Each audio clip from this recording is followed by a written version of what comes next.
Is it safe to say spring has finally sprung? We are technically at the first day of spring, or just recently passed here.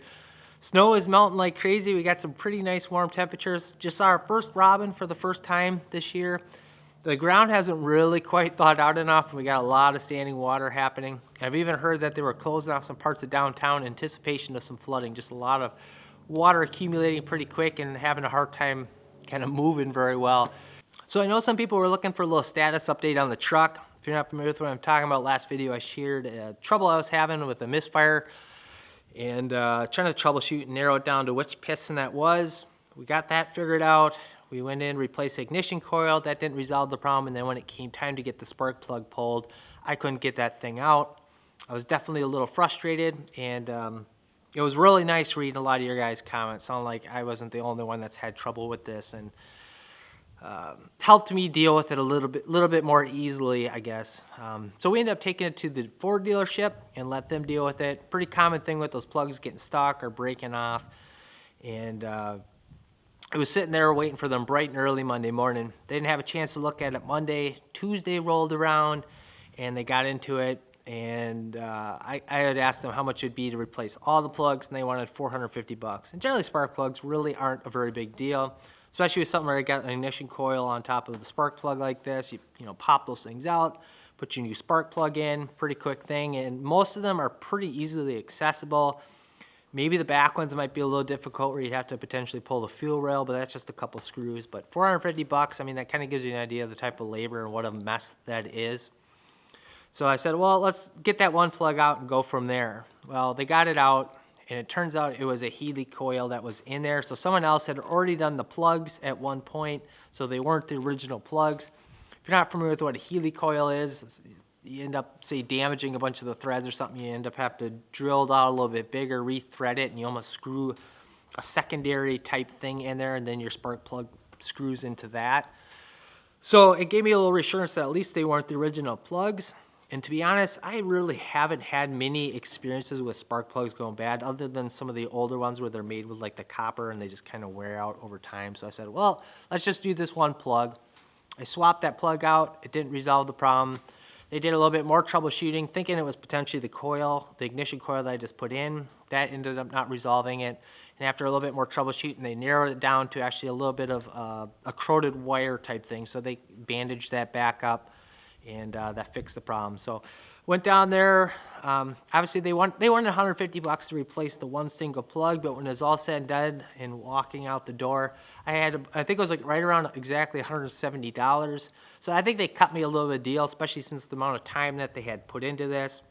I'm sure they sensed my frustration a little bit, kind of the multiple conversations we had back and forth as things progressed along. And I think they treated me pretty well. It could have been a lot worse. I mean, $170 to fix a broken wire and replace a spark plug seems, I don't know. You look at like an hourly rate of a mechanic or something. Not too bad of a deal there. So to put the icing on the cake, as I was driving home and I took my very first left, I started to notice a little bit of an issue. Coming home from the dealership, and look what we already got going on. Left blinker's going crazy. Is it just coincidence that that bulb's going out, or something else going on?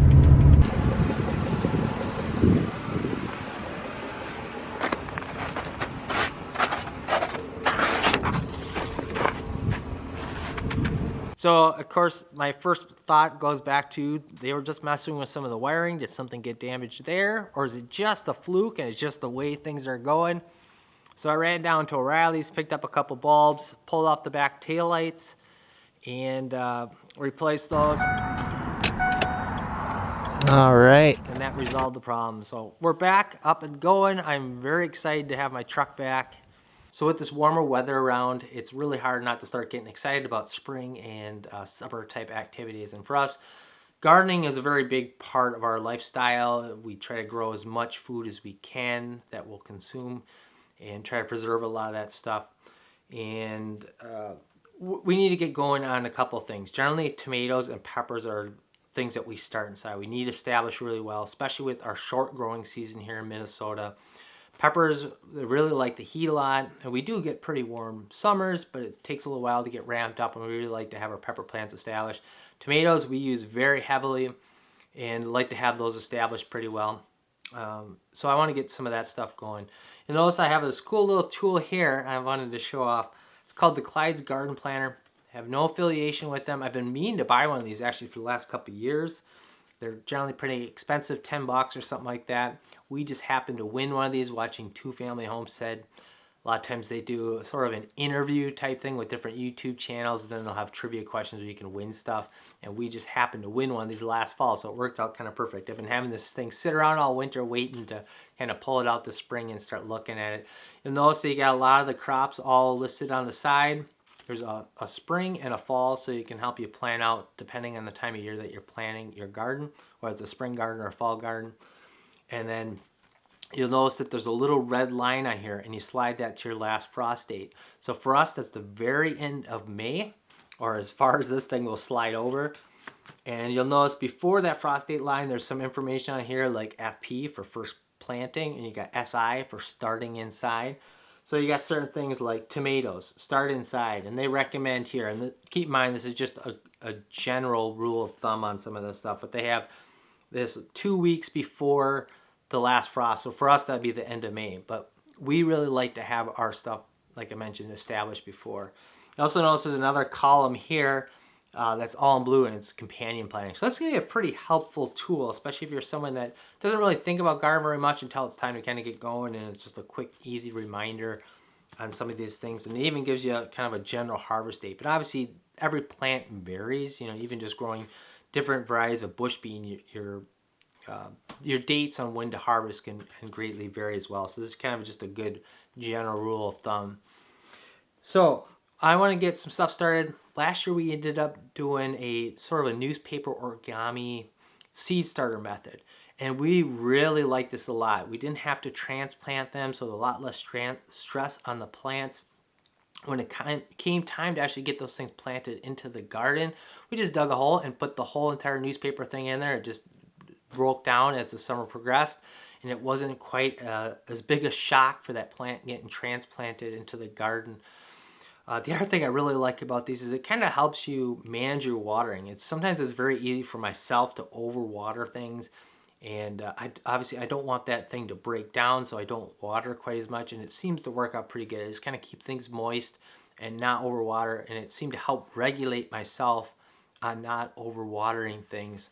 So it's worked out pretty good, and there's plenty of room for that stuff to grow and expand. We've tried using like those little compression pucks, and those are nice for like a couple weeks, but you don't have any control really of the soil that goes in there. So if you have certain plants that may like acidic soil more or whatever, you can't really make any adjustments, and they're not very big, and then you end up doing a bunch of transplanting. And I've really liked this method. So that's what we're gonna do. We're gonna get tomatoes and peppers started today, and maybe we'll start looking at getting a couple other things started indoors here just a little bit down the road.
We just have a couple cheap shop lights that we hang from the ceiling and slowly bring up as these plants start going.